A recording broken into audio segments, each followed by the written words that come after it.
사도행전 18장 1에서 18절 고린도에 복음을 전한 바울이라 라는 말씀의 제목으로 함께 은혜의 말씀을 나누고자 합니다.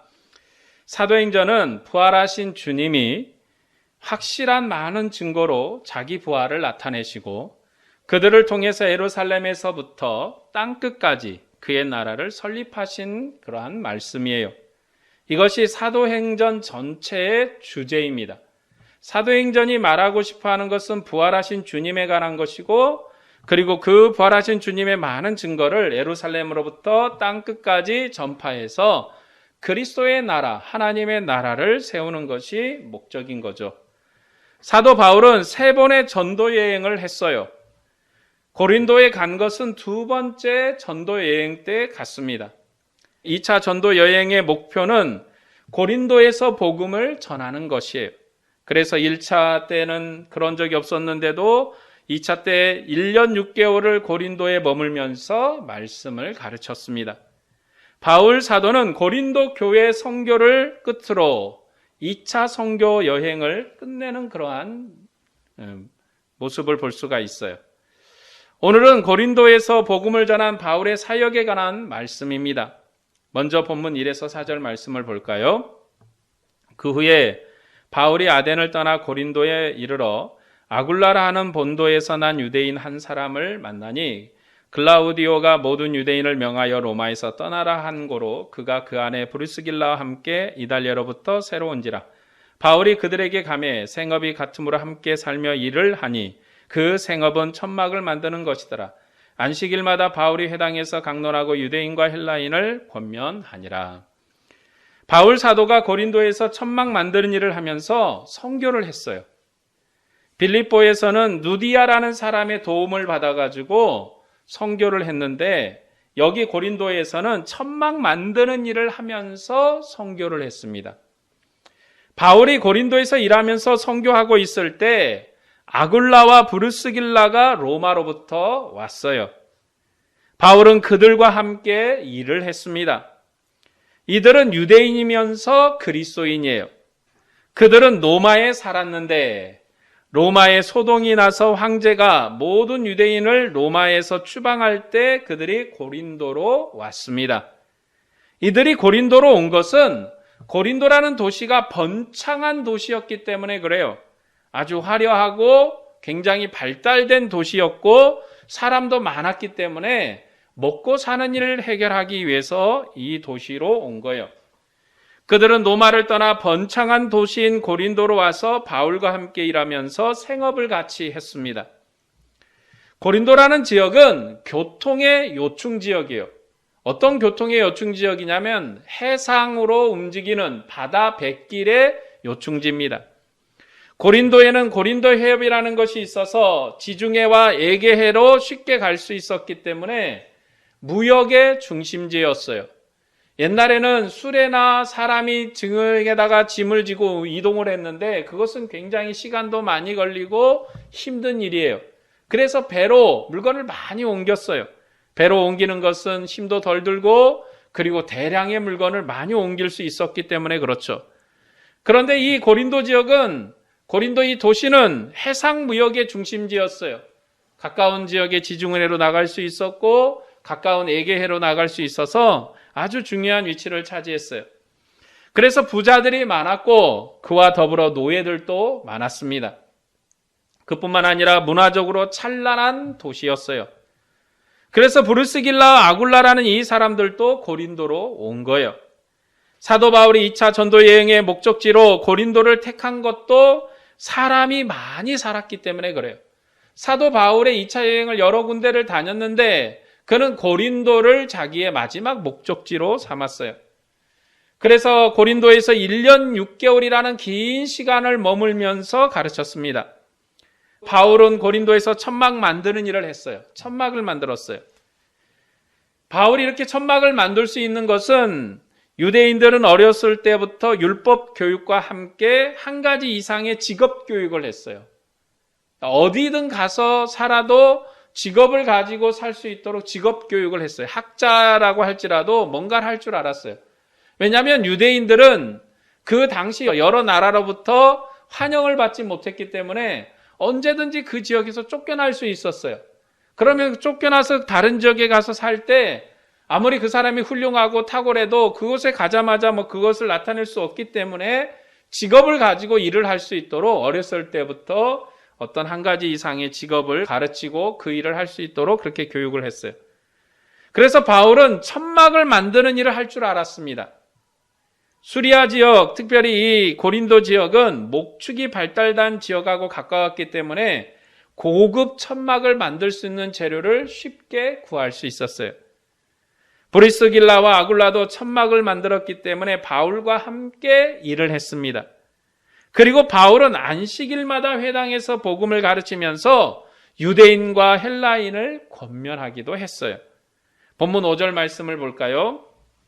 실라와 디모데가 마게도냐로부터 내려오매 바울이 하나님의 말씀에 붙잡혀 유대인들에게 예수는 그리스도라 밝히 증언하니, 바울 사도는 안식일마다 복음을 전하고 다른 날은 천막을 만드는 일을 했어요. 바울이 안식일마다 복음을 전할 수밖에 없었던 일은 다른 날은 6일은 천막 만드는 일을 했고 안식일만 복음을 전할 수 있는 일을 할 수 있었기 때문에 그래요. 6일 동안은 천막을 만들어서 납품하고 천막을 만들어서 또 팔아야 되고 그런 일로 일을 했고, 이제는 7일째 안식일이 되는 날은 쉬었기 때문에, 유대인들은 안식일날 일하지 않고 쉬었기 때문에 복음을 전했던 거예요.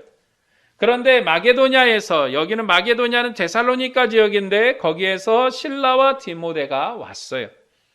그들이 온 이후로 바울이 말씀에 붙잡혔다라고 말씀합니다. 여기서 말씀에 붙잡혔다는 것은 말씀 전하는 일에 전념하게 됐다는 거예요. 바울 사도가 안식일에만 복음을 전하는 것은 생업을 해야 했기 때문에 그래요. 그런데 실라와 디모데가 오고 나서는 말씀 전하는 일에 전념할 수 있었어요. 왜냐, 이제 생업에 매이지 않아도 복음의 일을 할 수 있을 만한 환경이 된 것이죠. 이처럼 바울이 말씀 전하는 일에 전념할 수 있었던 것은 데살로니가 교회로부터 사랑의 선물을 받았기 때문에 그래요. 데살로니가 교회는 지극히 가난한 중에도 큰 봉사를 한 교회예요. 바울 사도가 디모데에게 자기 손으로 부지런히 수고하고 일하기 싫으면 먹지도 말라고 가르쳤던 교회가 이 데살로니가 교회였어요. 바울은 자신이 가르친 대로 본도 보였습니다. 데살로니가 교회는 실라와 디모데를 통해서 사랑의 선물을 보냈어요. 그래서 바울 사도는 말씀에 전념해서 더욱 힘써 일할 수 있게 됐습니다. 그러니까 데살로니가 교회가 바울 사도에게 후원금을 보낸 거예요. 생활비를 보냈어요. 일할 수 있을 만한 그러한 넉넉한 비용을 보냈습니다. 그러니 이제 바울이 생업을 하면서 복음 전하는 일보다는 전념해서 복음을 전할 수 있는 환경이 된 거예요. 실라와 디모데가 오기 전까지는 믿는 형제와 함께 일하면서 안식일만 회당에서 강론했습니다. 그런데 제자들이 데살로니가 교회에 기쁜 소식을 가지고 왔어요. 데살로니가 교회가 믿음에 굳게 섰다는 좋은 소식을 가져왔어요. 그뿐만 아니라 바울을 위해서 사랑의 풍성한 선물도 같이 보내왔습니다. 데살로니가 교회는 자신을 먼저 하나님께 기쁘게 드렸고 바울이 복음 전도 사역을 할 수 있도록 사랑으로 도왔습니다. 그래서 바울이 말씀에 붙잡혀서 복음 전하는 일에 전념하게 된 거예요. 본문 6에서 8절 말씀을 볼까요? 그들이 대적하여 비방하거늘 바울이 옷을 털면서 이르되 너희 피가 너희 머리로 돌아갈 것이요 나는 깨끗하니라. 이후에는 이방인에게로 가리라 하고 거기서 옮겨 하나님을 경외하는 디도 유스도라 하는 사람의 집에 들어가니 그 집은 회당 옆이라. 또 회당장 그리스보가 온 지방과 더불어 주를 믿으며 수많은 고린도 사람들도 듣고 믿어 세례를 받더라. 바울 사도가 말씀 전하는 일에 전념하면서 열심히 복음을 전하니까 큰 효과가 나타났어요. 복음이 많이 전해졌어요. 그러면서 어떤 현상도 나타났나? 유대인들의 반발도 같이 나타났어요. 그 전에 회당에서만 가르칠 때는 크게 문제가 되지 않았는데 이제는 여기서 전념을 해서 복음을 전하니까 큰 효과가 나타났고 그 일로 인해서 유대인들이 반발하게 됐어요. 유대인들은 바울이 전한 복음을 듣고도 예수 그리스도를 믿지 않고 반발을 했어요. 바울이 유대인들에게 복음을 전했지만 효과가 없어서 이방인 가정으로 자리를 옮겨서 거기서 복음을 전하게 되었습니다. 그 결과 회당장인 그리스보 온 집이 주를 믿었고 수많은 고린도 사람들이 주를 믿고 세례를 받았습니다. 본문 9에서 11절 말씀을 볼까요?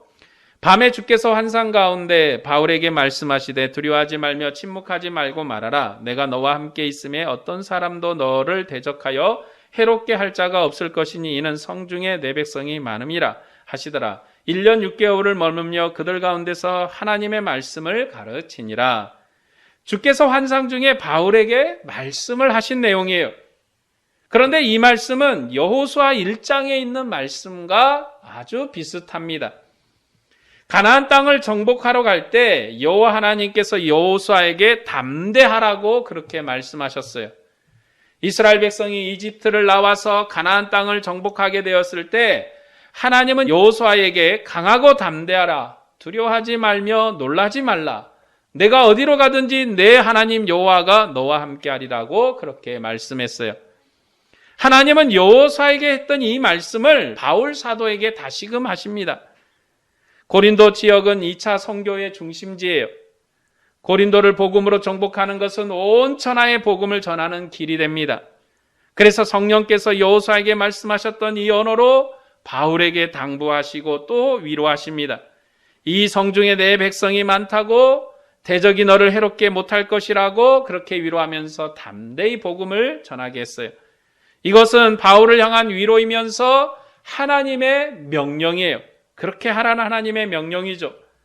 복음 전도에 최선을 다하라는 하나님의 명령입니다. 그래서 바울 사도가 힘써서 복음을 전했고 1년 6개월이나 고린도에 머물렀어요. 바울이 에베소 교회 다음으로 가장 길게 머물렀던 교회가 바로 고린도 지역의 교회입니다. 이전에 데살로니가에서는 3번의 안식일 동안 머물면서 가르쳤어요. 그런데 고린도에서는 1년 6개월을 가르쳤으니 오랫동안 머물 것이죠.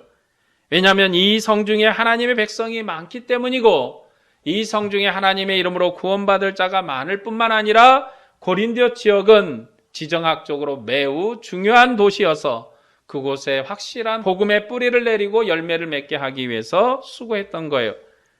바울 사도는 고린도에서 힘써 복음을 전했고 많은 사람이 믿었다라는 것입니다. 본문 12절에서 17절 말씀을 볼까요? 갈리오가 아가야 총독되었을 때 유대인이 일제히 일어나 바울을 대적하여 법정으로 데리고 가서 말하되 이 사람이 율법을 어기면서 하나님을 경외하라 사람들을 권한다 하거늘 바울이 입을 열고자 할 때 갈리오가 유대인들에게 이르되 너희 유대인들아 만일 이것이 무슨 부정한 일이나 불량한 행동이었으면 내가 너희 말을 들어주는 것이 옳거니와 만일 문제가 언어와 명칭과 너희 법에 관한 것이면 너희가 스스로 처리하라. 나는 이러한 일에 재판장 되기를 원하지 아니하노라 하고 그들을 법정에서 쫓아내니 모든 사람이 회당장 소스테네를 잡아 법정 앞에서 때리되 갈리오가 이 일을 상관하지 아니하니라. 바울 사도께서 복음을 힘써 전했고 그 효과가 많이 나타났어요. 많은 사람이 믿었고 많은 사람에게 복음이 뿌리내렸어요. 많은 사람이 예수님을 믿고 복음은 흥황했습니다. 복음이 흥황하자 유대인들이 시기해서 바울을 법정에 고발했어요. 그들이 고발한 것은 바울이 율법을 어겼다는 것이죠. 율법을 어겨서 도시를 소동케 한다는 것이에요. 그래서 로마 총독인 갈리오에게 고발을 했습니다. 그러나 로마 총독은 로마법에 어긋난 것이 없다고 스스로 알아서 하라면서 개입하지 않았어요. 유대인들은 언어와 명칭과 그들의 법에 관한 문제이니 스스로 해결하라고 재판장에서 쫓아내버렸어요. 로마 총독인 갈리오가 개입해서 바울을 처벌할 수도 있었고 바울을 감옥에 가둘 수도 있었어요. 그런데 그렇지 않은 것은 로마법에 어긋난 것이 없다고 스스로 선을 그으면서 개입하지 않았어요. 그런데 유대인들은 예수님을 죽일 때도 같은 방법을 사용했습니다.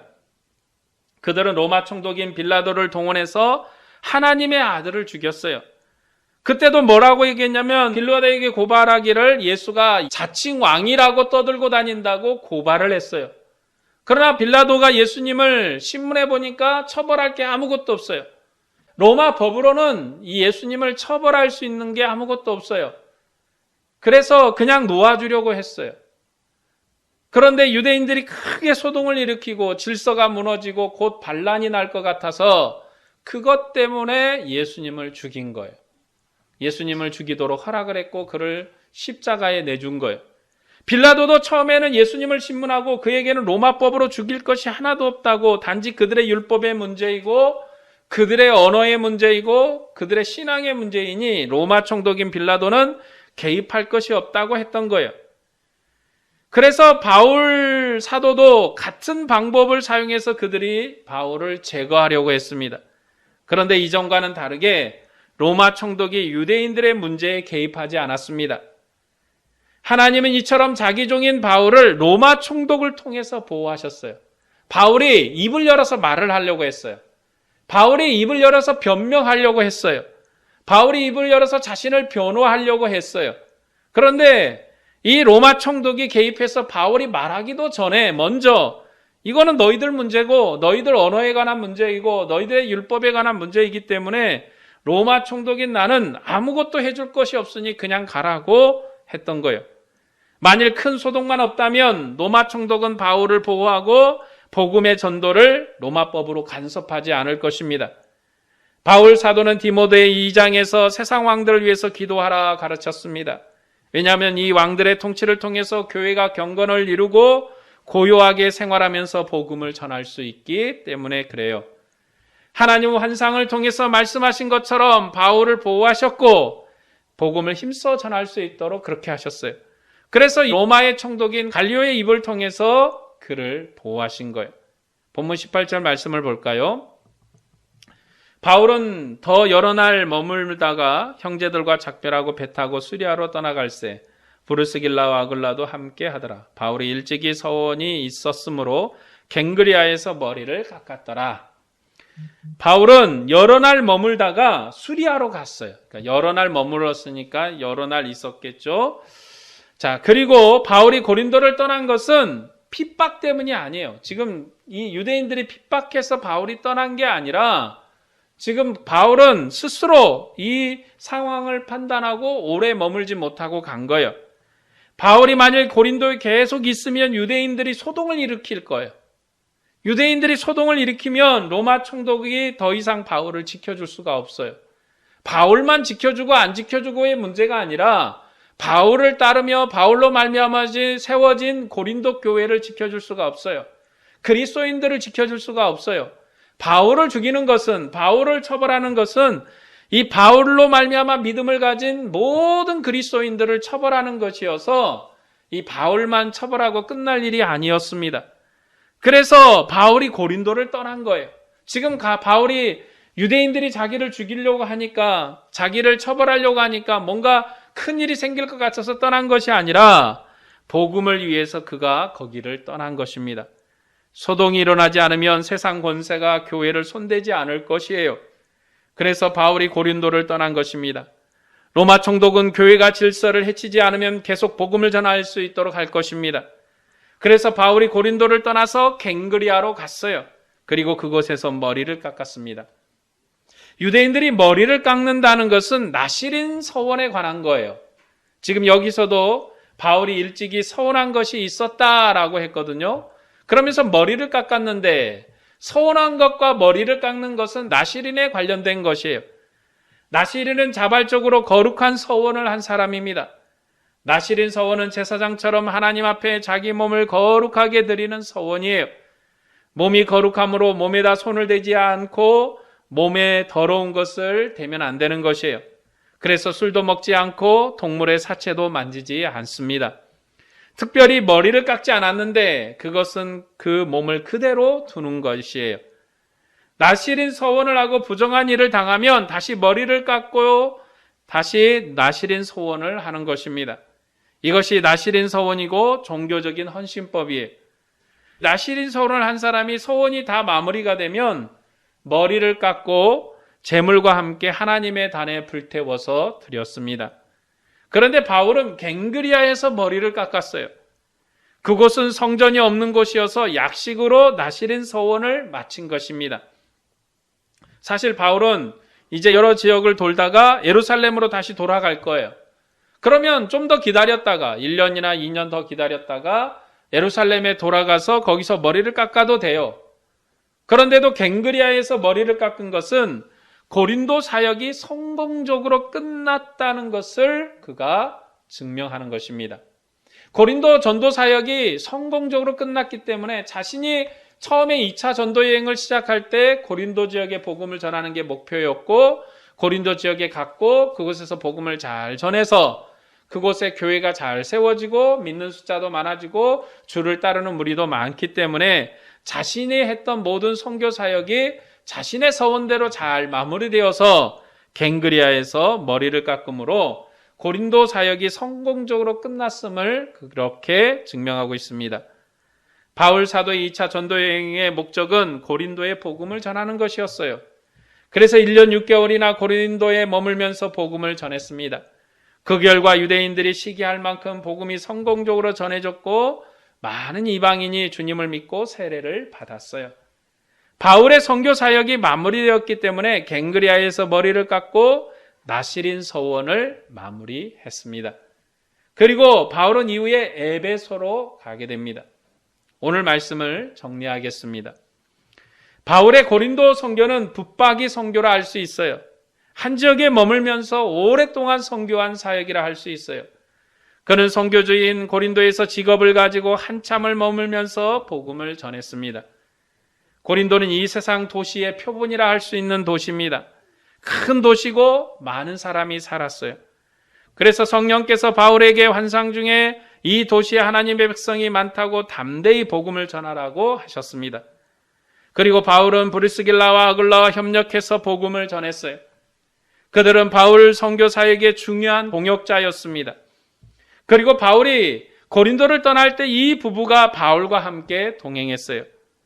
교회는 복음을 전하면서 함께 협력해야 되는 것입니다.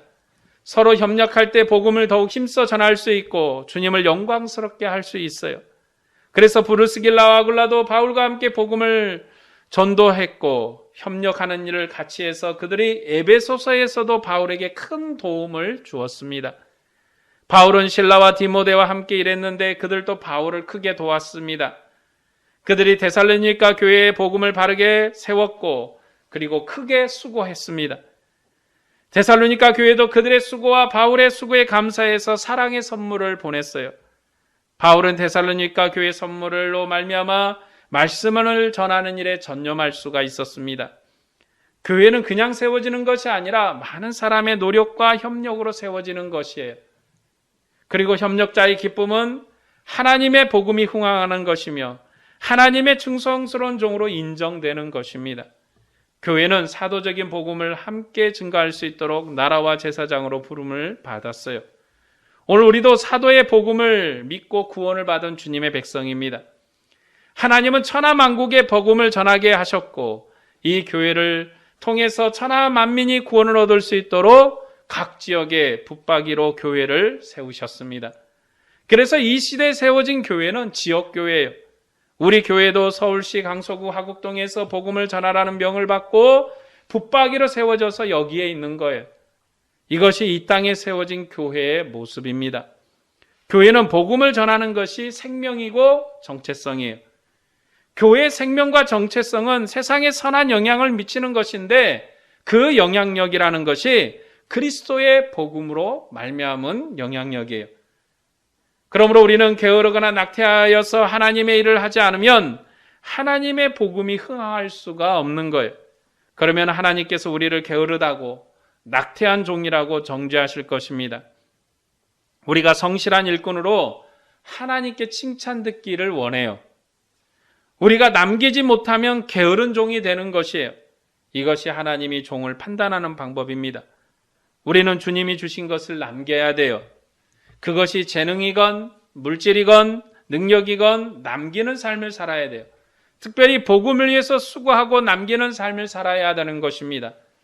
여러분, 교회가 무엇하는 곳이에요? 우리는 무엇하는 사람들입니까? 우리의 정체성을 알지 못하면 우리가 세상에 존재할 이유가 없어요. 우리가 복음 전도 사명을 수고롭게 감당해야 되는 이유가 거기에 있습니다. 나가 누군지, 너는 누군지, 우리는 누군지 그리고 우리가 어떤 환경에서 살며 어떤 사명으로 살아야 되는지를 이런 정체성에 대한 확실한 확고한 그러한 신념과 확고한 판단이 없다면 우리가 이 세상을 살기는 사는데 과연 그리스도 안에서 우리가 어떻게 주님 앞에 살고 있는지 내 자신을 스스로 평가해 보할 때 아무것도 없다는 거예요. 왜냐하면 나가 누군지 내가 어떻게 살아야 되는지도 모르는데 어떻게 주님 앞에 가서 내가 주님의 사역을 감당했습니다. 내가 어떻게 주님 앞에 수고롭게 내 손발을 놀려서 일을 했습니다. 라고 말할 수가 있겠어요. 왜냐하면 내가 무슨 일을 해야 될지, 어떤 일을 함으로 주님이 기뻐하는지 이것조차도 모르는데 어떻게 주님 앞에서 우리가 기쁨으로 하나님의 이름을 부르며 찬양하며 영광스러운 주님 앞에 내가 수고로인 수고를 다했다고, 내가 손발을 올려서 열심한 고난의 수고를 다했다고 그렇게 주님 앞에 보고할 수가 있겠어요. 여러분 우리 모두가 정말로 사명에 매이어서 하나님 앞에 수고롭게 이 일을 감당함으로 주님의 기쁨이 되길 원합니다. 오늘도 충성스러운 종으로 살고자 하는 여러분에게 주님의 은혜와 평강이 충만하기를 축복합니다. 기도하겠습니다.